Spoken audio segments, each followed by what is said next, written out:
teman-teman, Assalamualaikum, selamat datang di Rabu Buku.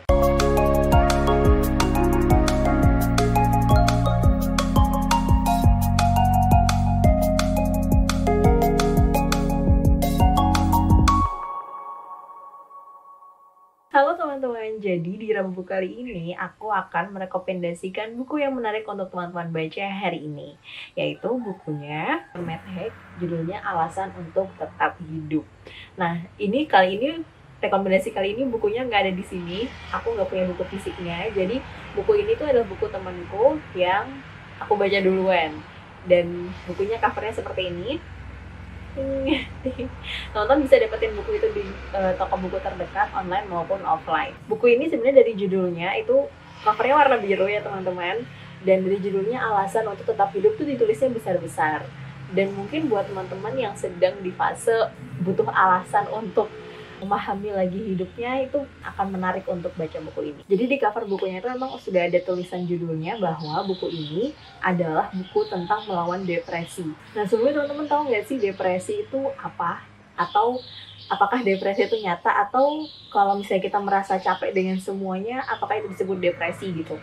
Nah, jadi teman-teman cerita sedikit ya sebelum aku cerita tentang buku ini. Jadi beberapa bulan terakhir ini aku berinteraksi cukup dekat sama seorang teman yang punya depresi, dan mendengar cerita-ceritanya aku tuh kadang suka berpikir kayak gimana sih rasanya gitu. Dia suka menggambarkan apa yang sudah dibangun sebelumnya tiba-tiba runtuh gitu, dan dia nggak bisa ngapa-ngapain.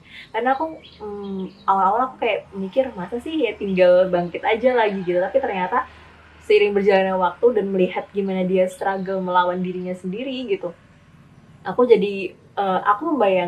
membayangkan depresi itu hanya sebagai ketakutan gitu, atau kekhawatiran yang membuat kita tuh nggak bisa bergerak gitu. Tapi ketika baca buku ini beda, bukunya emang teman aku yang beli, tapi aku yang baca duluan dan aku yang selesai duluan. Jadi ketika aku baca ini, aku baca dalam sekali duduk gitu.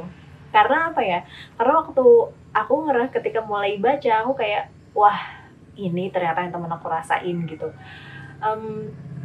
Beberapa teman lain yang sudah pernah baca buku ini bilang bahwa baca buku ini tuh menguras emosi gitu, menguras perasaan. Karena memang kita tuh kalau misalnya baca buku ini terlalu larut, kita tuh seperti ditarik ke dalam kegelapannya Matt, si tokoh utamanya yang memang penulis bukunya. Jadi penulisnya ini, Matt ini adalah punya depresi, dan dia menceritakan kejadian titik terberat depresinya di usia 20-annya itu, dan dia menulisnya itu adalah 14 tahun kemudian setelah dia mengalami itu gitu. Dia menceritakan kejadian yang pernah dialami itu dalam, menurut aku, sudut pandang yang lebih objektif gitu ya. Dan dia bisa melihat bagaimana dia waktu itu dan dia sekarang, dan bagaimana orang-orang di sekitarnya saat itu dan sekarang gitu. Nah, memang meskipun depresi itu susah untuk digambarkan, susah untuk dideskripsikan, susah untuk dijelaskan dengan kata-kata, tapi aku ketika membaca buku itu, aku jadi bisa membayangkan bagaimana gelapnya dan bagaimana beratnya orang-orang yang mengalami depresi itu melawan segalanya gitu, atau untuk bangkit dari dirinya sendiri gitu, untuk hidup kembali istilahnya. Dan yang membuatku sedikit paham adalah di sini Matt tuh berkali-kali menekankan bahwa orang yang depresi itu sebenarnya hanya ingin melepaskan rasa sakitnya gitu, rasa kekhawatirannya, rasa cemasnya, dan bagian gelap dalam dirinya gitu yang ingin dia lepaskan.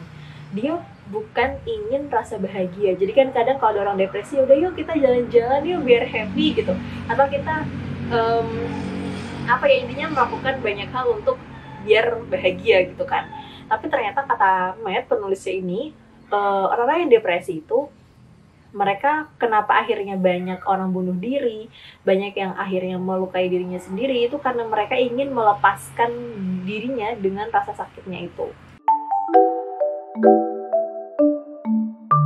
Jadi di cerita ini, Matt itu memang didampingi oleh Andrea yang menemani dia dari nol dan tahu titik-titik terberatnya gitu ketika dia mengalami depresi itu. Dan sampai sekarang pun dia masih depresi, cuma dia sudah memahami dirinya sendiri ketika depresi itu muncul apa yang harus dia lakukan gitu.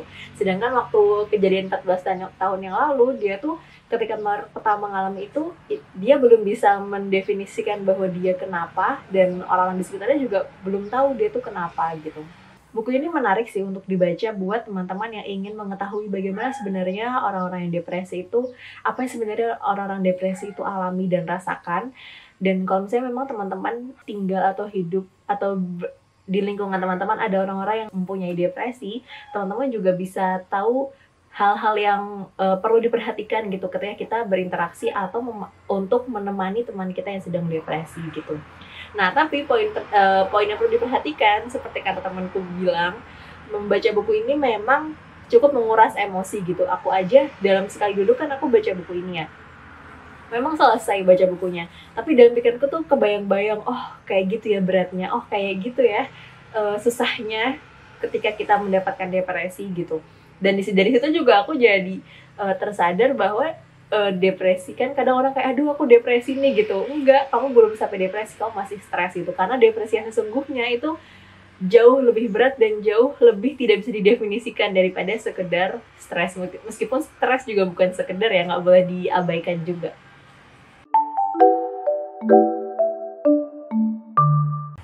Nah, buku ini tuh menarik untuk memberikan kita perspektif baru tentang depresi, baik sebagai kalau teman-teman mempunyai depresi, ini buku yang menarik untuk dibaca karena teman-teman jadi bisa mengetahui apa yang sebenarnya terjadi dalam diri teman-teman. Tapi juga buku ini menurut aku menarik juga untuk memberikan perspektif kepada orang-orang di sekitar penyintas depresinya. Terima kasih sudah mendengarkan sampai akhir. Sampai jumpa di episode berikutnya ya. Nah, kalau teman-teman punya rekomendasi buku yang menarik untuk dibaca, silahkan tulis di kolom komentar.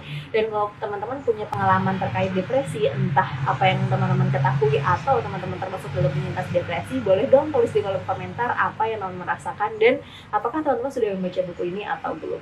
Terima kasih, sampai jumpa di episode berikutnya ya. Dadah, assalamualaikum.